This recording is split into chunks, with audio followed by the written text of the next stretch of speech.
첫째 주제는 진화론과 창조론입니다. 성경은 하나님의 창조를 선포하면서 시작합니다. 그러므로 기독교 변증은 창조의 변증에서 시작합니다. 앞으로 4장에 걸쳐서 진화론과 창조론에 대한 것을 나누려고 합니다. 1장. 진화론은 증명에 실패했다. 사실 창조론이라는 말은 없었습니다. 그러나 진화론이 생기면서 창조론이라는 용어가 만들어졌습니다. 진화론은 1859년 찰스 다윈이 발표했습니다. 이후 150여 년 동안 창조론과 대립했는데 세상은 이것을 과학과 종교의 대립이라고 말합니다. 그런데 과연 진화론이 과학적으로 증명된 진리인가 알아보겠습니다. 진화론이 하나님이 천지를 창조하셨다는 것을 부정한다면 그럼 생명이 어떻게 생겨났는가를 밝혀줘야 합니다. 아리스토텔레스는 겨루기 먼지에서, 구더기는 썩은 고기에서, 촌충은 돼지나 인간의 몸 안에서 자연적으로 발생한다고 주장했습니다. 이것을 자연 발생설이라고 합니다. 그러나 1861년 루이 파스테르의 실험으로 생명의 자연 발생설은 저절로 퇴출되었습니다. 앞으로도 계속 보겠지만 과학이 발달하기 전까지 하나님의 말씀은 부정당하지만 과학이 발달하면서 하나님의 말씀이 사실이라는 것이 하나씩 밝혀지게 됩니다. 과학은 하나님을 부정하는 것이 아니라 오히려 지지해 줍니다. 오파리는 화학물질 응집설을 주장했습니다. 원시 대기를 구성하고 있는 무기물질이 번개나 화산 폭발 등을 통해 화학 합성이 일어나면서 유기물질이 생성되는데 이것이 최초의 생명체라는 주장입니다. 무생물이 생물을 탄생시켰다는 것이지요. 밀러와 유리가 이 가설을 바탕으로 실험했을 때 5가지 아미노산이 소량으로 생성되며 노벨상을 받았습니다. 생명체를 구성하는 단백질을 완전히 가수분해하면 암모니아와 함께 아미노산이 생성됩니다. 그런데 단백질을 생성하기 위해서는 아미노산 20가지가 필요하며 그 중에 한 가지만 부족해도 단백질이 생성되지 않습니다. 밀러의 실험에서 생성된 5가지 소량의 아미노산만으로는 생명체가 만들어질 수 없습니다. 설사 필요한 모든 아미노산이 생성되었다 할지라도 고분자 물질이 오랜 시간 동안 흩어지지 않고 모아져 복잡한 분자기계 구조의 생명체로 태어난다는 것은 불가능한 일이라고 합니다. 마치 컴퓨터 부품 수백 가지가 완전하게 갖추어져 있어도 그것이 인간의 개입 없이 저절로 조립되어 컴퓨터가 되지 않는 것처럼 불가능하지요. 또 설사 요술처럼 생명체가 만들어졌다고 가정해도 화산 폭발이나 번개 등의 높은 온도에서는 살아남을 수 없습니다. 진화론자들은 이에 대해 답변하지 못하고 있습니다. 생명체의 기원을 지구상에서 찾을 수 없다면 아마도 지구 밖의 외계 생명체가 우주 먼지 등에 묻어 지구로 왔을지도 모른다는 외계 기원설이 제기되었습니다. 이것은 판스페르미아설이라고도 불리웁니다. 과학자들은 이 가설을 따라 세티에서 50년간 노력했지만 아무 생명체도 찾을 수 없었습니다. 노벨 물리학자 엘리코 페르미는 외계의 지적 생명체의 존재를 믿지만 그렇다면 모두 어디에 있지라고 질문합니다. 이것이 페르미 역설입니다. 스티븐 웹은 그에 져서 모두 어디에 있지에서 페르미의 질문에 대해 가능한 답변을 3가지로 요약합니다. 외계인은 지금 지구상에 있다. 외계인은 존재하지만 의사소통이 안 된다. 외계인은 아예 없다는 것입니다. 이 3가지의 가능성에 대해서 스티븐은 50개의 증거와 함께 3번째가 맞다고 답변합니다. 외계 생명체는 없으며 우주에서 오직 지구에만 유일하게 지적 생명체가 존재한다는 결론입니다.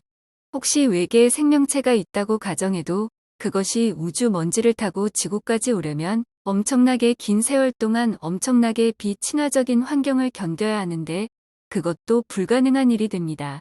이 가설을 주장하는 진화론자들도 이 질문에는 답변하지 못하고 있습니다.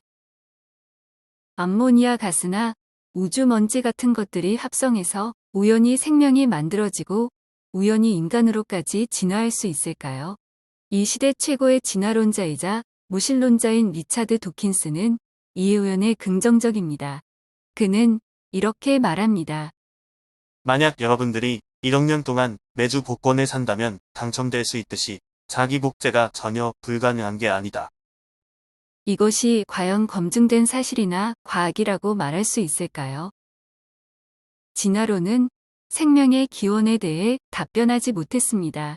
그렇다면 다양한 생물들로 진화된 것에 대해서는 설명할 수 있을까요? 진화론은 모든 생물은 하나의 공통 조상에서부터 진화해서 그 결과 지금과 같이 생물의 다양성을 이루게 되었다고 주장합니다. 암모니아 가스의 조합으로 만들어진 아메바, 플랭크톤, 빛 해파리 같은 단세포 생명체가 지구의 첫 생명체가 되며 이것이 다양한 고등 생명체로 진화되고 결국 인간으로까지 만들어졌다는 겁니다. 단세포 생명체가 어류, 조류, 양서류, 파충류, 포유류의 순서를 거쳐 진화되었다면 진화 과정에 중간적 생명체가 있어야 마땅합니다. 다윈은 모든 지층대가 다 발굴되면 중간 형태의 과도기적 생물체의 화석들이 수없이 발견될 것이라고 장담했습니다. 그러나 모든 지층이 발굴되었지만 발견된 화석들은 중간 형태가 아니라 모두 완성된 생물의 형태를 갖고 있었습니다.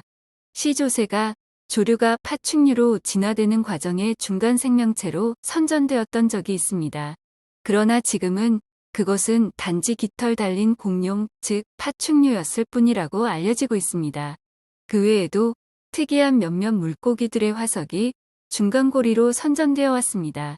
틱타알릭에게서는 발의 모습이, 아칸토스테가에게서는 8개와 6개의 발가락의 모습이 보입니다.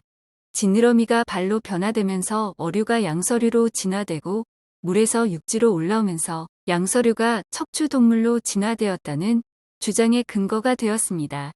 또 실러캔스는 어류이면서도 새끼를 낳고 가슴과 배의 발처럼 생긴 지느러미가 있어서 사족 보행동물의 진화 방식에 대한 중요한 단서가 되어 왔습니다.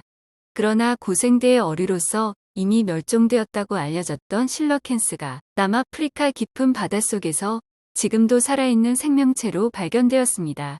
그들은 진화론이 주장하는 중간고리가 아니고 각각 특정한 서식지에서 번성하는 데 필요한 독특한 형태와 특징을 갖고 있는 개별적인 물고기일 뿐입니다. 설사 이들이 중간적 생명체의 화석이라고 해도 화석들 몇 개가 아니라 엄청나게 많이 발견되어야 합니다. 또한 지금도 진화가 진행되고 있다면 진화 과정적인 생명체들이 무수하게 많이 발견되어야 합니다. 그들은 다 어디에 있을까요? 개통 유전학은 악어와 새가 자매 혈통이라고 주장합니다. 그들 사이에 74%의 공통 유전자가 발견되기 때문이지요. 훨씬 더 비슷하게 보이는 거북이와 악어는 사촌 혈통이라고 합니다. 진화론자 스티븐 핑커는 그의 저서 하버드 교양 강의에서 새와 박쥐, 고래와 바다표범, 사람과 말의 앞다리 구조가 기본적으로 동일한 것은 이들이 모두 같은 조상에서 나왔기 때문이라고 설명합니다. 진화가 없다면 그러한 유사성과 관련해 어떤 설명도 할 수 없다고 주장합니다. 이에 대해 하나님은 모든 것을 종류대로 만드셨다고 선포하십니다. 다른 종 사이에서 유사성이 보인다면 하나님이 종류대로 창조하실 때 그렇게 유사하게 만드셨기 때문입니다. 물고기의 발이 있고 공룡의 깃털이 있고 원숭이가 서서 걷는 것은 하나님이 그렇게 만드셨기 때문입니다. 다른 종 사이에 유사성이 진화론의 근거가 되지 않습니다. 동물은 그 종류 내에서만 변화될 뿐 다른 종류로의 근본적인 변화는 일어나지 않습니다. 하나님은 모든 생명체를 종류대로 만드셨다고 창세기에서 10번이나 말씀하십니다. 3일째 땅 위의 식물을 창조하실 때 3번, 5일째 물속과 공중의 생물을 창조하실 때 2번, 6일째 땅 위의 동물을 창조하실 때 5번 언급하십니다. 종류대로라는 말을 왜 이렇게 여러 번 반복하셨을까요? 언젠가 하나님의 창조를 대적하는 자들이 진화론을 만들어낼 것을 아시고 강조해서 언급하셨을 것입니다. 오랜 세월 동안 생명체의 돌연변이가 일어나며 갑자기 진화가 진행되어 갑자기 새로운 종이 나타났다는 주장도 있습니다. 돌연변이로 인해 하등동물이 고등동물로 개선 진화되어 왔다는 것입니다. 그러나 도보잔스키는 반박합니다. 자연적으로나 인공적으로나 한정된 범위 내에서만 돌연변이가 발생한다. 즉, 종래의 수평적 돌연변이는 가능하나 다른 종으로 바뀌는 수직적 돌연변이는 불가능하다. 레이스 패트너, 그리고 워너 기트도 동일하게 반박합니다.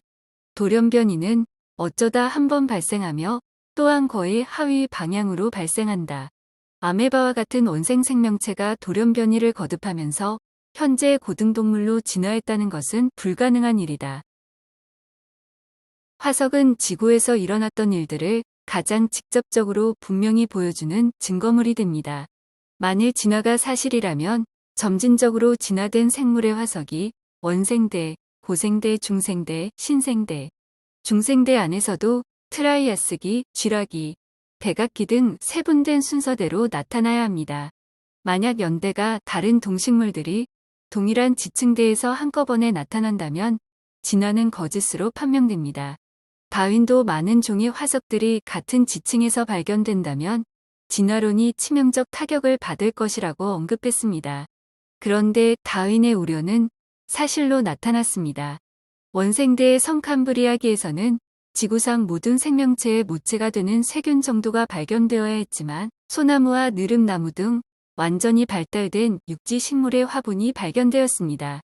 최초의 인류는 신생대에서나 나타나야 했지만 고생대에서 살았을 양서류와 함께 발견되었고 또 중생대를 살았다는 공룡과 함께 발견되기도 했습니다. 이런 발견은 진화론에 치명적입니다. 그럼 이런 것이 어떻게 가능했을까요? 동물의 시체가 지표면에 있으면 급격히 부패되어 뼈를 포함해서 빠른 시간 내에 사라지게 되므로 화석을 만들 수 없습니다. 하지만 급격한 대홍수가 일어난다면 퇴적과 분리가 이루어지며 바다에 연속적인 지층이 형성되고 사체가 빠르게 파묻히면서 화석으로 보존될 수 있습니다. 지층에서 한꺼번에 발견되는 화석들은 대량적이고 신속한 매몰이 일어난 대격변의 사건이 있었다는 증거가 됩니다. 한꺼번에 발견되는 화석의 존재가 진화론에게는 이해할 수 없는 것이지만 창조론에게는 자연스러운 것이 됩니다. 진화론은 화석을 설명해 주지 못하지만 성경에 기록된 노아의 대홍수는 화석을 설명해 줍니다. 살아있는 화석이란 현존하는 생물과 동일한 모양을 지닌 화석화된 동식물을 말합니다. 현생동물, 현생식물이라고도 불립니다. 고생물학자들은 공룡지층에서 어류, 양서류, 조류, 파충류, 포유류의 수많은 현생동물들의 화석들을 발견했습니다. 포유류만 해도 공룡의 숫자만큼 많은 432종이 됩니다. 같은 지층에서 수많은 현생식물의 화석들도 발견되었습니다. 세코이아, 목련, 포플러, 수련, 삼나무, 소철, 양치류 등 현존하는 모든 주요 식물들의 화석이 공룡 지층에서 발견된 것입니다. 진화론이 중간고리로 소개했던 실러캔스도 살아있는 화석입니다. 진화론자들은 수천만 내지 수억 년을 지나는 동안 지금의 동식물로 진화되어 왔다고 주장하지만 그들의 화석은 현재 살아있는 생물들과 동일한 것입니다.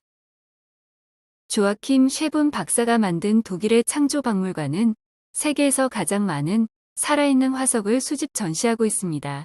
첫째의 오른쪽 사진은 프랑스 남부의 제3기 지층 암석에서 발견된 수백만 년 전의 것으로 추정되는 단풍나무 잎 화석입니다. 왼쪽 사진은 독일 남서부 지역에서 볼 수 있는 단풍나무입니다.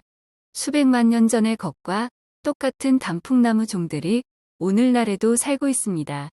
둘째의 오른쪽 사진은 독일 서부의 주라기 말기 석회암 지층에서 발견된 1억 5천만 년에서 3억 5천만 년 전의 것으로 추정되는 바다나리의 화석입니다. 왼쪽 사진은 오늘날의 바다에서 볼 수 있는 바다나리입니다. 수억 년 전의 것에서 전혀 진화하지 않은 채 동일한 모습을 하고 있습니다. 셋째의 오른쪽 사진은 영국의 주라기 퇴적 지층에서 발견된 조개류의 화석으로 진화론자들은 1억 3,500만 년에서 2억 500만 년 전의 것으로 추정합니다. 그런데 왼쪽 사진에서 볼 수 있듯이 동일한 것이 오늘의 일본 바다에서도 살고 있습니다. 많은 종들이 멸종되긴 했지만 발견된 화석들은 지금 살아있는 것과 똑같은 모습으로 나타나며 진화의 어떤 징후도 보여주지 않습니다. 살아있는 화석이 말하는 압도적인 메시지는 생물 종들은 전혀 진화하지 않은 채 똑같은 모습으로 지금도 존재한다는 것입니다. 카알 워너는 그의 저서 살아있는 화석에서 이렇게 말합니다. 하나님에 의해 모든 다양한 동식물들이 한꺼번에 창조되었고 시간이 흘러도 이들이 창조된 기본적 형태에서 거의 변하지 않았다는 것을 살아있는 화석들이 증거하고 있다. 그러나 공룡 지층에서 발견된 포유류의 완벽한 화석을 전시한 화석 박물관은 단 하나도 없다고 합니다. 진화론이 틀렸다는 증거들을 감추고 싶은 때문일까요? 카알 워너는 이렇게 말합니다. 만약 당신이 온 마음을 다해 어떤 이론을 신봉한다면 당신은 항상 그 믿음을 유지할 수 있을 것이다. 모순되는 증거에 직면할 때는 다른 가설들을 덧붙여서라도 그 믿음을 버리지 않을 것이다. 진화론을 부정하는 분명한 증거들을 너무나 많이 갖고 있음에도 불구하고 진화론은 여전히 유효합니다. 진화론은 절대로 사라지지 않을 것입니다. 계속되는 실험과 관찰과 발견은 진화 가설과 일치하지 않았습니다. 진화론자들은 수정의 수정을 반복하며 새로운 용어와 가설을 만들어 왔지만 여전히 실제와 일치하지 않았습니다.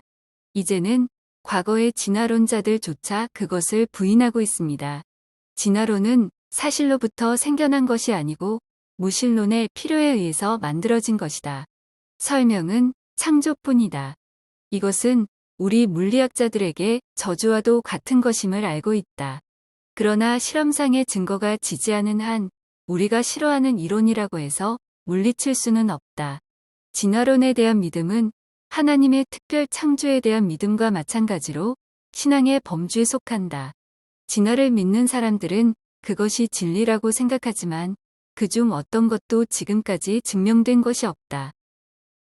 과학이 진화론을 부정하고 있는데 많은 과학자들이 여지껏 진화론을 포기하지 못하는 이유가 무엇일까요?